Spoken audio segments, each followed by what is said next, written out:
बिस्मिल्लाहिर्रहमानिर्रहीम। अस्सलाम वालेकुम नाजरीन, मैं हूं आपका मेज़बान शाहरुख शाह और आप देख रहे हैं पाक अफेयर्स। नाजरीन, पाकिस्तानी सियासत की फिजा में एक बार फिर गैर मामूली हलचल देखने को मिल रही है। साबिक वजीर आजम इमरान खान की रिहाई से मुतालिक इशारे, हुकूमत की जानिब से मुज़ाकरात की पेशकश और तहरीक इंसाफ की क़यादत की जानिब से मुस्बत रद्द अमल ने मुल्क में मफाहमत की फिजा का तासुर पैदा कर दिया है। इत्तलात ये हैं कि शहबाज शरीफ की मुज़ाकराती दावत को बानी पीटीआई ने कबूल कर लिया है और अब अहम रहनुमा अडियाला जेल में बानी पीटीआई से मुलाकात की तैयारी में है। खैबर पख्तूनख्वा के मुशीर इत्तलात बैरिस्टर सैफ ने भी इमरान खान की रिहाई और सियासी मफाहमत की ज़रूरत पर जोर दिया है। ये तमाम पेशरफ्त उस बात की तरफ इशारा कर रही हैं कि सियासी इख्तलाफात को पसे पुश्त डालकर मुल्क में एक नया सियासी आगाज मुमकिन बनाया जा सके। इसी टॉपिक को आज डिस्कस करेंगे। हमारे साथ जो गेस्ट मौजूद हैं, पीटीआई से उनका ताल्लुक है, अजहर बुखारी साहब, उनको वेलकम भी करते हैं और उनसे सवाल भी कर लेते हैं। अस्सलाम वालेकुम अजहर साहब, इमरान खान की रिहाई से मुतालिक जो खबरें हैं उसमें क्या हकायक है, थोड़ा सा बयान कीजिएगा। सर, आप कोई सवाल करें पर्टिकुलर, मैं उसका जवाब दे दूंगा। फिलहाल तो ऐसी कोई जो आप बात कर रहे हैं रिहाई की खबरें हम तो रोज चाहते हैं और रोज इस मुल्क की आवाम दुआ करती है कि इमरान खान साहब रिहा हो जाएं। तो क्या लग रहा है, इत्तलात कोई पेशरफ्त आई है हुकूमत की तरफ से, कोई ऐसी सुनगुन मौसूल हुई है कि मुस्बत जो है वो ये तमाम चीजें सिनेरियो पॉजिटिव साइड की तरफ जा रहा है चीजें?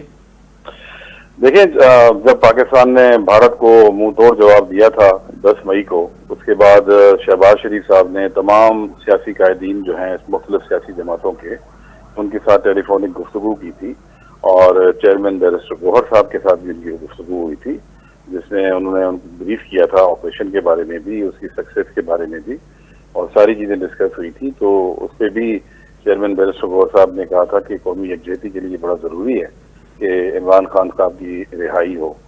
तो उसके बाद मुलाकात जब उनकी हुई है इमरान खान साहब के साथ, तो उन्होंने सिर्फ वही बातें उनको बताई जो टेलीफोनिक कन्वर्सेशन में हुई थी। और जिस तरह की बात अंसार अब्बासी साहब ने मेरे ख्याल में ये रिपोर्ट की थी, सुबह उनकी स्टोरी आई थी ये, तो जिस तरह की बात वो कर रहे हैं, बात एग्जैक्टली इस तरह की नहीं है। ठीक, तो इस तरफ आप क्या समझ रहे हैं कि मुज़ाकरात में मजीद पेशरफ्त कैसे बढ़ेगी? पहले देखिए, हमारे पास अभी फॉर्मली उनका कोई इन्विटेशन नहीं आया है। मेरे ख्याल में एक तकरीब में वज़ीर आज़म साहब ने कोई इस तरह की बात की है। जब कोई फॉर्मल बात होगी इस तरह की तो जरूर उस पर पेशरफ्त हो सकती है और सियासत में मुज़ाकरात के दरवाजे जो हैं वो हमेशा खुले होते हैं। इमरान खान साहब ने तो कभी नहीं कहा कि मैं मुज़ाकरात नहीं करूंगा या मैं बातचीत नहीं करना चाहता। उन्होंने सिर्फ इतना कहा है कि बातचीत जो है वो पाकिस्तान के लिए होनी चाहिए, मेरी जात के लिए नहीं होनी चाहिए। ये बड़ा वाज़ेह मौक़िफ़ रहा है उनका। तो अगर पाकिस्तान के हवाले से बातचीत की गई है कि खान साहब ने ये कहा है कि पाकिस्तान के हवाले से और उसकी बेहतरी के लिए बातचीत की जाए, तो अगर मुमकिन तौर पे खान साहब की रिहाई के लिए मुज़ाकराती कमेटी अगर नहीं हामी होती उस चीज़ पे, तो पीटीआई का अगला रद्द-ए-अमल क्या होगा? क्योंकि काफ़ी अरसे से खान साहब इस वक्त जेल में हैं, तो पीटीआई की क्या पॉलिसी है खान साहब के टूवर्ड्स? देखिए, हम तो अभी बहुत सारे एजेंडाज पे काम कर रहे थे, लेकिन बीच में क्योंकि मुल्क की सालमियत का जो है वो मसला सामने आया, तो उसमें ज़रूरी था कि हम अपनी कौम को यकजहती की खातिर अनकंडीशनल जो सपोर्ट थी वो हमने जारी रखी है और वो हमेशा से थी और इंशाल्लाह आगे भी रहेगी, खुदा न खास्ता अगर कोई ऐसी बात आती है। या जब भी आप भी पढ़ें भी, अगर आप इमरान खान साहब के जो ट्वीट थे, जिन्होंने बयान जारी किए थे जेल से, तभी उन्होंने यही कहा था कि मोदी जो है वो बड़ा शातिर किस्म का आदमी है और वो पलट कर वार कर सकता है। हमें बतौर कौम उस पर चौकन्ना रहेगा और कौम को इत्तेहाद और यकजहती की जरूरत है। मेरे ख्याल में कि अगर हुकूमत की तरफ से बातचीत की ऑफर होती है तो पहले देखना पड़ेगा कि उसका एजेंडा क्या है।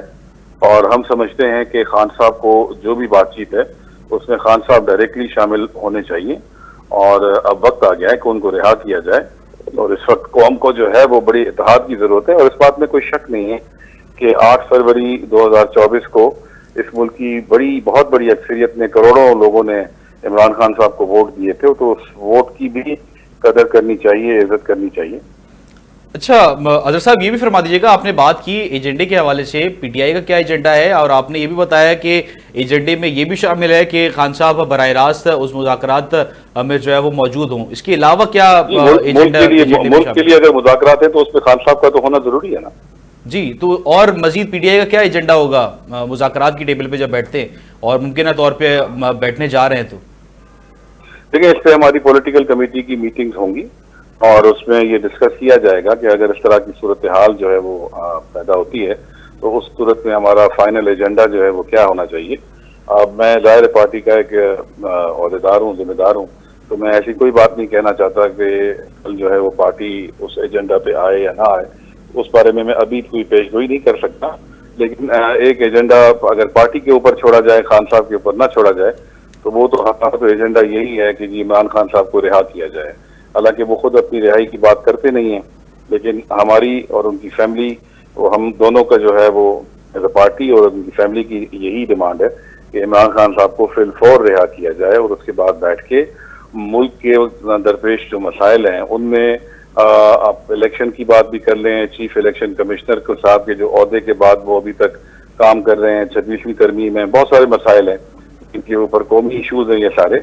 और हम ये समझते हैं कि ये जो अभी अदालती निज़ाम जो जो बुरा हाल है उसका मेरे ख्याल में 26वीं तरमीम का बहुत बड़ा हाथ है उसमें, और हम उस पर बैठेंगे, बात करेंगे तो उसमें सोल्यूशन हो सकती है। लेकिन वही मैं बात कर रहा हूँ कि इसमें इमरान खान साहब का होना, उनकी रजामंदी, उनकी इनपुट, उनकी एडवाइसेस, उनकी रहबरी हमारी पार्टी के लिए बहुत जरूरी है।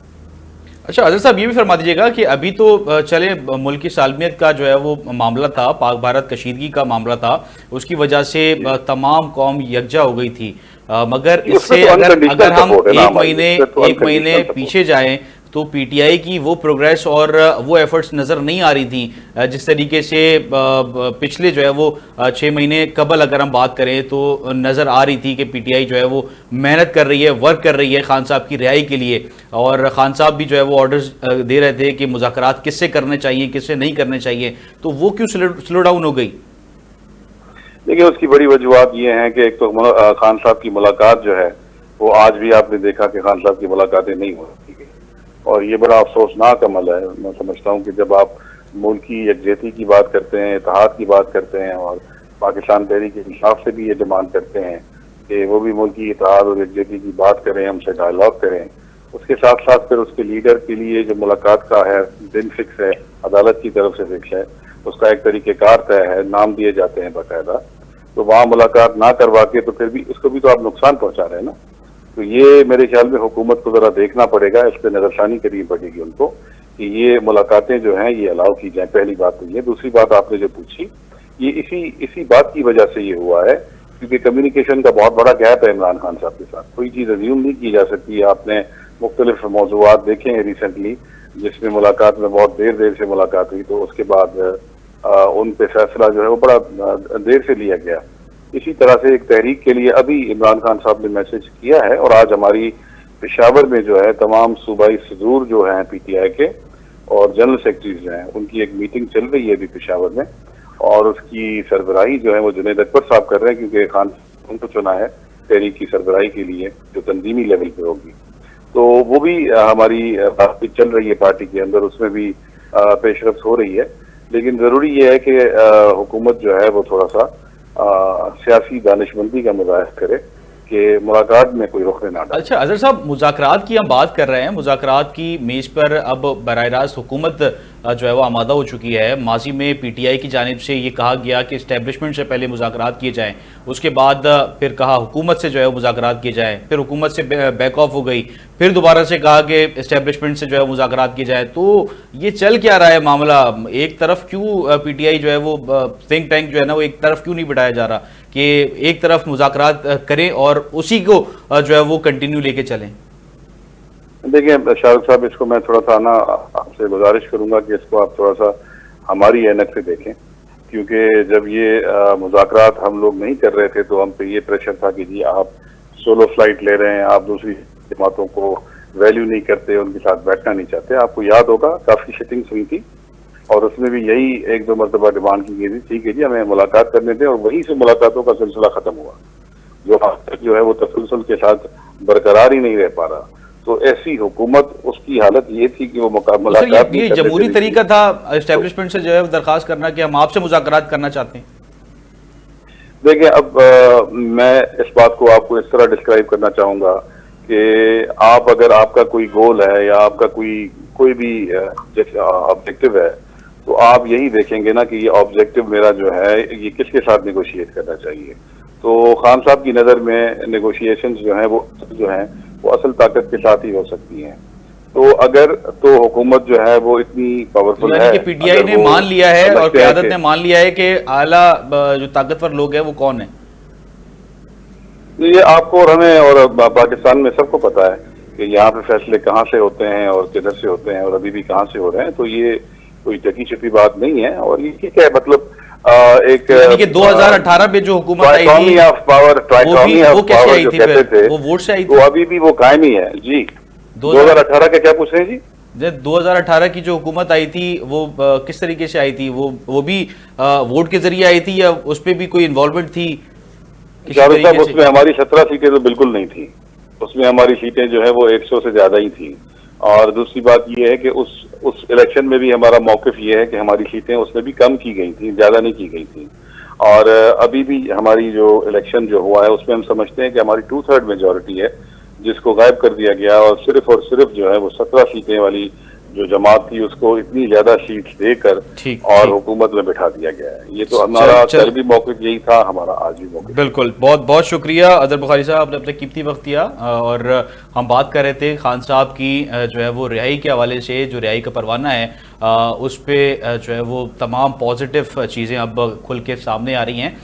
वज़ीर आज़म शहबाज शरीफ की जानिब से भी ये प्रेडिक्शन कर दी गई है कि मुज़ाकरात की टेबल पे जो है वो अब बैठेंगे। और अब देखना यह है कि पीटीआई इस पे कितना सीरियस होती है और पीटीआई इस मुज़ाकरात को, कि माजी में पीटीआई जो है वो बैक ऑफ हो गई थी इस मुज़ाकरात के मामले से, और अब दोबारा इस मेज़ पे जो है वो बैठती है या नहीं। इसी टॉपिक को डिस्कस करने के लिए हमें एक और गेस्ट ने ज्वाइन किया, अली बुखारी साहब पीटीआई से। उनको वेलकम भी करते हैं और सवाल भी कर लेते हैं कि अली साहब अस्सलाम वालेकुम। पहले आपसे मैं सवाल कर लूं कि खान साहब की रिहाई के लिए मुज़ाकरात हुकूमत ने पेशकश की है, अभी तक कोई इन रिटर्न कोई ऐसी चीज़ सामने आई है पीटीआई हुकूमत की तरफ से कि मुज़ाकरात की मेज़ पे बैठें और खान साहब या जो पीटीआई के खदशात हैं उसको दूर किया जा सके? जी बिस्मिल्लाहिर्रहमानिर्रहीम, अल्लाहुम्मा सल्ली अला मुहम्मदिन व अला मोहम्मद। देखें जी, अभी तक जो मेरे नोटिस में तो इस तरह की कोई चीज़ नहीं है कि क्या हमारे किसी हाई कमान से, हमारे चेयरमैन से, हमारे जनरल सेक्रेटरी से, हमारे वेब से, चीफ वेब से किसी से इस तरह की कोई बात की गई हो। तो अभी तक मेरे पास ऐसी कोई इंफॉर्मेशन बाबसूब, जिसे आप कह लें कि ऑथेंटिकेटेड न्यूज़ नहीं है कि चेयरमैन गौर साहब से या सलमान अकरम राजा साहब से या इसी तरह जो हमारे और टॉप लीडरशिप है उसमें से किसी के साथ, अपोजिशन लीडर उमर अयूब खान साहब, शिबली फराज साहब, किसी के साथ बात की गई हो। तो ये तो अभी एक स्टेटमेंट की हद तक बात है, इससे आगे अभी तक कोई चीज़ नहीं है। जब आएगी डेफिनेटली तो उसका रिस्पॉन्स भी किया जाएगा, उसको हमारी पॉलिटिकल कमेटी में भी डिस्कस किया जाएगा, हमारी कोर कमेटी में भी डिस्कस किया जाएगा, हमारी लीगल कमेटी में भी डिस्कस किया जाएगा और उसके बाद कोई हतमी फैसला किया जाएगा। लेकिन अभी तक तो ऐसी कोई चीज़ मेरे नोटिस में नहीं आई। अच्छा अली साहब, ये फरमा दीजिएगा, इमरान खान की रिहाई के बाद पीटीआई का सियासी लायबल क्या हो सकता है, क्या करने जा रही है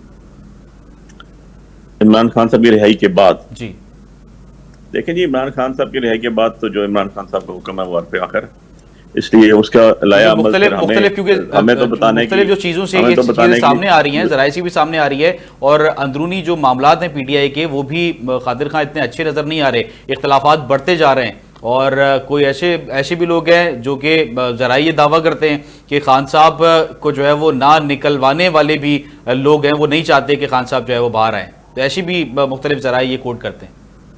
देखें जी, इन ज़राए के ऊपर मुझे तो कोई एतबार नहीं है।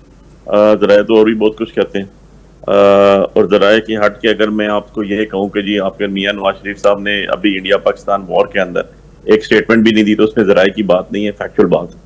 तो मैं तो फैक्चुअल बात करता हूँ, ज़राए की तो बात तब होगी जब कोई चीज़ ओपन होगी या नजर आएगी। दूसरी बात रहेगी पीटीआई के अपने अंदर जो इख्तलाफात की बात की। पीटीआई एक पाकिस्तान की सबसे बड़ी पार्टी है और मैं इसको अपने अल्फाज को एंडोर्स कर दूँ विद द आर्गूमेंट्स के 175 पार्टीज रजिस्टर्ड है पाकिस्तान में इलेक्शन कमीशन ऑफ पाकिस्तान के पास।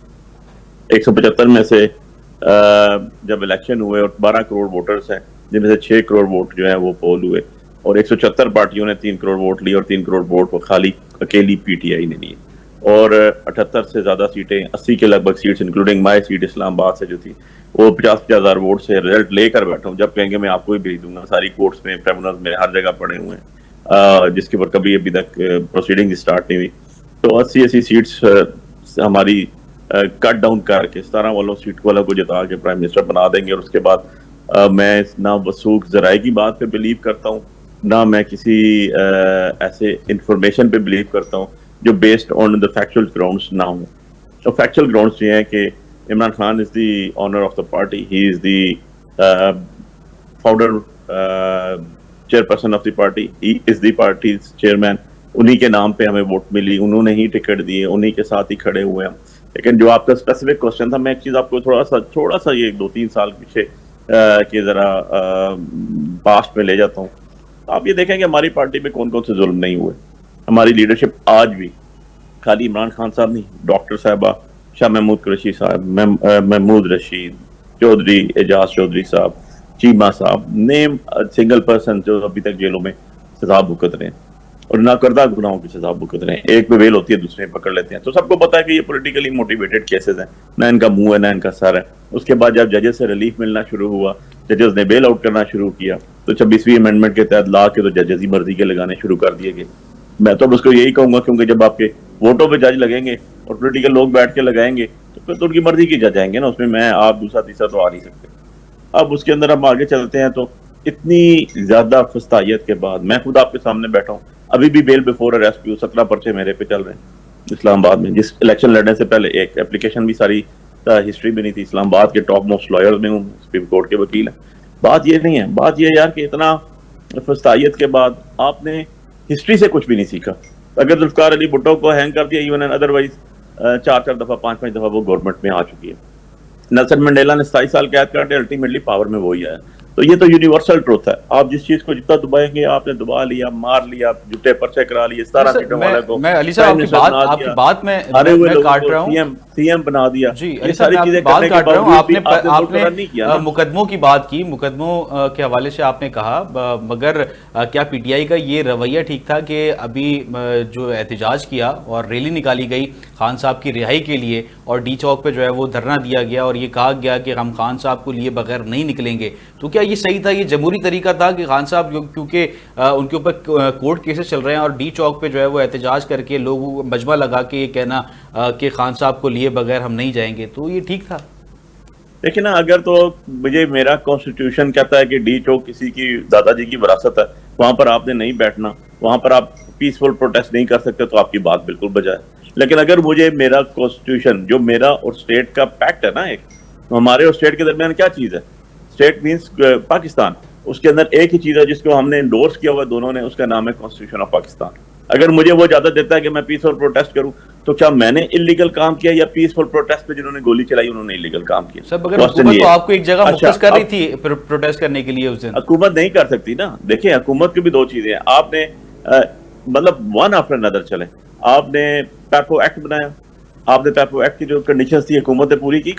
कभी बिलावल भुट्टो जरदारी ने हैदराबाद जलसा 3 घंटे में खत्म किया क्या? कभी अच्छा अली साहब एक शॉर्ट एक जो है वो शॉर्ट कमर्शियल ब्रेक पे जा रहे हैं, आप हमारे साथ रहिएगा, एक ब्रेक ले लें, उसके बाद वापस आते हैं और गुफ्तगू का आगाज दोबारा करते हैं। एक शॉर्ट कमर्शियल ब्रेक।